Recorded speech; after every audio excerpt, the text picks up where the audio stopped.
La galaxie a connu des empereurs, des prophéties et des élus. Mais la plupart des guerres ne sont pas gagnées par des légendes.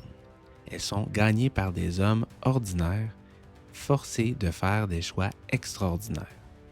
Kyle Katarn a servi l'Empire, pas par conviction, par ignorance. Comme tant d'autres, il croyait maintenir l'ordre, il croyait protéger des mondes, jusqu'au jour où il a compris que l'ordre impérial se nourrissait de mensonges et de peur. Ce jour-là, Kyle Katarn a déserté, mais on ne quitte jamais vraiment l'Empire. On emporte toujours les cicatrices. Devenu mercenaire, Kyle a appris à survivre sans drapeau, sans idéologie, sans illusion. Il acceptait les missions, faisait le travail et repartait. Pas de questions, pas d'attachement.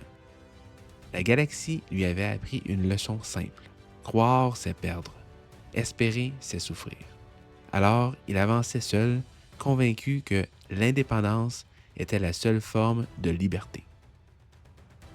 Quand la rébellion lui a proposé une mission impossible, Kyle n'a pas vu une cause à défendre, il a vu une occasion de frapper l'Empire, infiltrer une base impériale, voler des plans classifiés et disparaître. Ces données allaient révéler l'arme la plus terrifiante jamais créée, l'étoile noire. Kyle Katarn n'a jamais assisté à sa destruction, mais sans lui, elle n'aurait jamais été possible. Parfois, l'histoire retient les héros visibles et oublie ceux qui ont ouvert la voie. Après la victoire, Kyle n'a pas ressenti de fierté, seulement un vide profond. La vérité sur son père est remontée à la surface. Un Jedi, traqué, assassiné par l'Empire. La force coulait dans ses veines depuis toujours, et il avait passé sa vie à la fuir.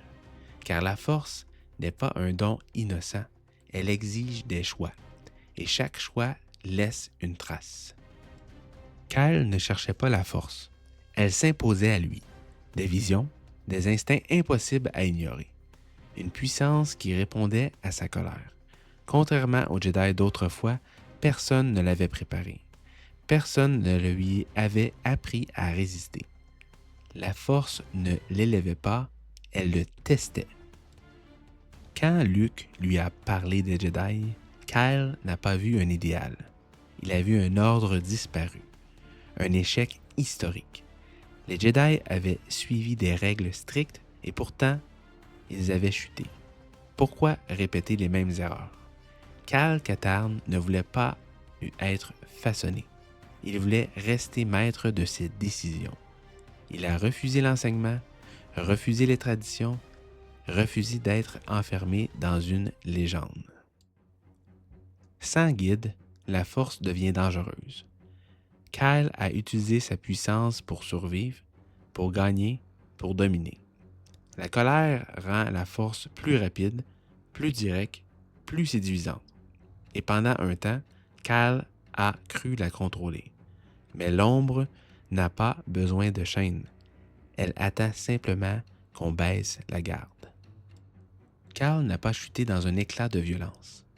Il a chuté dans le silence.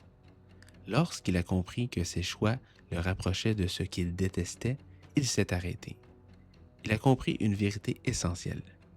La liberté sans responsabilité n'est qu'une autre forme de chaos. La force ne l'avait pas trahi, il s'était trahi lui-même. Kyle Katarn a repris le sabre laser, non par fierté, mais par humilité. Et elle a accepté d'apprendre, pas pour obéir, mais pour comprendre. Il a compris que le règne Jedi n'était pas des chaînes, mais des garde-fous. Et que le vrai danger n'est pas de tomber, mais de refuser de se relever. Kyle Katarn n'est jamais devenu un Jedi modèle. Il doutait, il questionnait, il résistait au dogme. Mais il protégeait les innocents, il refusait la domination et il assumait les conséquences de ses actes. Il n'était pas un Jedi né dans un temple, il était un Jedi forgé par la guerre. Plus tard, Kyle a enseigné à d'autres. Non pas des certitudes, mais la vigilance. il aura appris que la force ne se mérite pas par la pureté, mais par l'honnêteté. Et parfois, le doute est la meilleure protection contre l'obscurité. La galaxie se souvient des Skywalker, des empereurs, des prophéties. Mais entre ces figures mythiques, il y a ceux qui marchent seuls. Kyle Katarn n'a jamais été l'élu. Il n'a jamais voulu l'être.